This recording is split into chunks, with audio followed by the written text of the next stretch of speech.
Salut les passionnés de structure. Aujourd'hui, nous allons explorer un sujet fascinant qui se cache derrière chaque pont, chaque gratte-ciel et même les objets du quotidien. Vous êtes-vous déjà demandé comment un pont ou un gratte-ciel tenait debout? Comment ces géants de béton et d'acier résistent aux forces de la nature? Ce n'est pas de la magie, mes amis, c'est de la science. Une science complexe mais passionnante qui repose sur des principes fondamentaux. Et une grande partie de cette science consiste à comprendre comment les structures stockent et libèrent de l'énergie. C'est un peu comme si chaque structure avait sa propre batterie interne. Nous appelons cela les méthodes énergétiques. Et c'est comme une vision au rayon X pour les ingénieurs, nous aidant à voir les forces invisibles en jeu. Ces méthodes nous permettent de prédire comment une structure va se comporter sous différentes charges. Vous pensez peut-être, l'énergie? Comment cela peut-il être pertinent pour les structures? N'est-ce pas plutôt pour les centrales électriques et ce genre de choses? Eh bien, détrompez-vous. L'énergie est partout. Elle est dans les ponts, les bâtiments et même dans votre smartphone. Chaque fois qu'une structure se déforme sous une charge, elle stocke de l'énergie comme un ressort. Chaque fois qu'une structure se déforme sous une charge, elle stocke de l'énergie comme un ressort. Cette énergie peut être libérée de manière contrôlée ou, parfois, de manière catastrophique. Et tout comme un ressort, elle peut libérer cette énergie, parfois avec des résultats spectaculaires. Imaginez un pont qui s'effondre ou un bâtiment qui s'écroule. C'est l'énergie en action. Pensez-y. Un plongeoir utilise son énergie stockée pour vous propulser dans les airs. C'est un exemple simple mais puissant de la manière dont l'énergie peut être stockée et libérée. Une raquette de tennis stocke de l'énergie lorsque vous frappez la balle et la libère pour la renvoyer. Ce principe est à l'œuvre dans de nombreux aspects de notre vie quotidienne.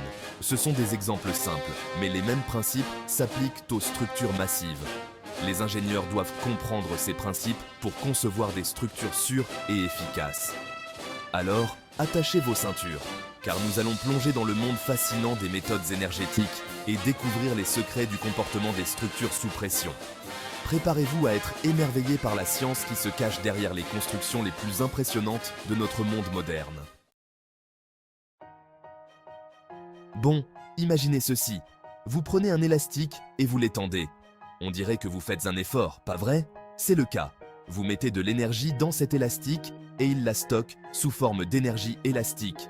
Lâchez prise et cette énergie stockée est libérée. Maintenant, imaginez la construction d'un pont. Chaque poutre, chaque poutrelle, chaque câble est comme cet élastique, stockant de l'énergie au fur et à mesure qu'il est chargé de poids. Cette énergie stockée est ce qui permet à la structure de résister à ces charges et de rester debout. Nous pouvons en fait calculer cette énergie stockée à l'aide de formules astucieuses. Cela dépend de la rigidité du matériau, sa résistance à la déformation et de la quantité de déformation. Plus vous étirez ou pliez quelque chose, plus il stocke d'énergie élastique. Ce concept d'énergie élastique est fondamental pour comprendre le comportement des structures. C'est la clé pour percer les secrets du théorème de Castigliano que nous explorerons dans la section suivante. Préparez-vous à en avoir l'esprit bouillonnant. Très bien, parlons du théorème de Castigliano. Ce théorème est une pierre angulaire dans le domaine de la mécanique des structures. Ça semble sophistiqué, n'est-ce pas? Mais ne vous inquiétez pas, nous allons le décomposer ensemble. Eh bien, c'est plutôt cool. Ce théorème nous donne un outil puissant pour calculer de combien une structure va se déformer sous l'effet d'une charge. Imaginez que vous construisez un pont ou un gratte-ciel. Vous devez savoir comment ces structures vont réagir sous différentes charges. Nous parlons de ces minuscules, ou pas si minuscules, mouvements qui se produisent lorsque vous mettez du poids sur quelque chose. Par exemple, quand une voiture passe sur un pont, le pont se déforme légèrement. Voici l'essentiel. Le théorème de Castigliano nous dit que le déplacement d'un point sur une structure est égal à la dérivée partielle de l'énergie élastique totale stockée dans la structure par rapport à la force agissant en ce point. Cela signifie que nous pouvons utiliser l'énergie pour comprendre les déplacements. En termes plus simples, si nous savons quelle quantité d'énergie est stockée dans une structure, nous pouvons déterminer de combien elle va bouger lorsque nous la poussons ou la tirons. C'est un peu comme comprendre comment un ressort se comprime ou s'étend. Ce théorème change la donne car il nous permet d'analyser des structures complexes sans recourir à des équations d'équilibre compliquées. Imaginez devoir résoudre des équations pour chaque petit élément d'une structure complexe. Ce serait un cauchemar. C'est comme avoir un raccourci pour comprendre le comportement des structures. Au lieu de passer des heures à résoudre des équations, nous pouvons utiliser ce théorème pour obtenir des réponses rapidement et avec précision. Et le meilleur dans tout ça, il est basé sur l'énergie, un concept universel qui s'applique à tout, des minuscules atomes aux étoiles massives. L'énergie est une constante dans l'univers. Et en utilisant ce principe, nous pouvons appliquer le théorème de Castigliano à une multitude de problèmes différents. Que vous travailliez sur un petit gadget ou une immense structure, ce théorème vous donne les outils nécessaires pour comprendre et prédire les déplacements. C'est une véritable révolution dans le domaine de l'ingénierie structurelle. En fin de compte, le théorème de Castigliano nous permet de concevoir des structures plus sûres et plus efficaces, en nous donnant une compréhension profonde de la manière dont elles réagissent aux forces. C'est un outil indispensable pour tout ingénieur en mécanique ou en structure. Alors, la prochaine fois que vous verrez un pont ou un gratte-ciel, pensez à tout le travail et à la science qui se cache derrière sa conception. Le théorème de Castigliano est l'un des nombreux outils qui rendent cela possible. Section 4. L'histoire d'une console. Castigliano en action. Voyons le théorème de Castigliano en action avec un exemple simple. Une poutre en console. Une poutre en console est une structure fondamentale en ingénierie, souvent utilisée pour illustrer des concepts de base. Imaginez un plongeoir qui dépasse horizontalement, fixé à une extrémité et libre à l'autre. C'est notre console. Ce type de structure est couramment observé dans les parcs aquatiques et les piscines. Maintenant, disons qu'une personne courageuse marche sur l'extrémité libre. Que se passe-t-il? La force de la personne crée un moment de flexion sur la poutre. La poutre fléchit vers le bas, n'est-ce pas? Cette déflexion est une réponse directe à la force appliquée. Le théorème de Castigliano peut nous dire exactement de combien elle fléchit. En utilisant ce théorème, nous pouvons prédire avec précision la déformation de la poutre. Tout d'abord, nous calculons l'énergie élastique totale stockée dans la poutre en raison de la flexion. Cette énergie est une mesure de la capacité de la poutre à résister à la déformation. Cela implique quelques calculs, mais ce n'est pas sorcier. En fait, avec un peu de pratique, ces calculs deviennent assez intuitifs.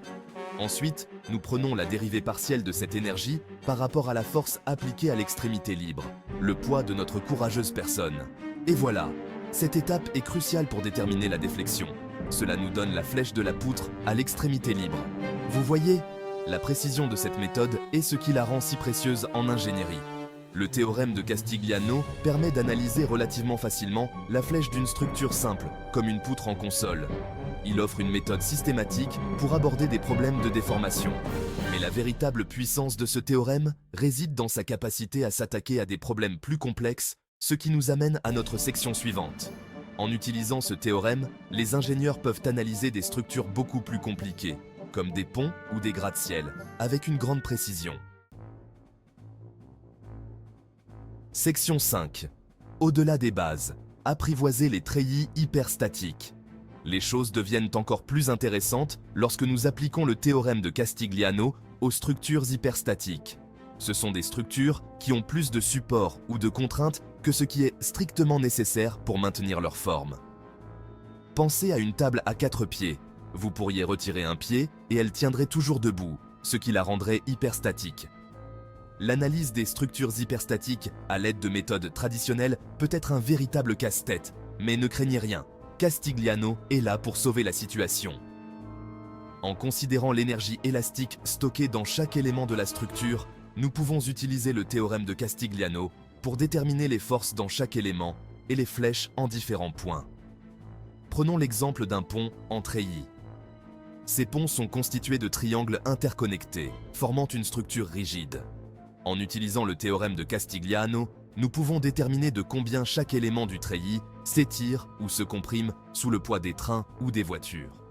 Cela aide les ingénieurs à concevoir des ponts sûrs, solides et efficaces. Section 6. La puissance des méthodes énergétiques, un indispensable pour tout ingénieur. Comme nous l'avons vu, les méthodes énergétiques, en particulier le théorème de Castigliano, sont des outils incroyablement puissants pour analyser les structures. Elles permettent de mieux comprendre le comportement des structures sous charge et de concevoir des structures plus sûres et plus efficaces. Pour les ingénieurs, la maîtrise de ces concepts est essentielle.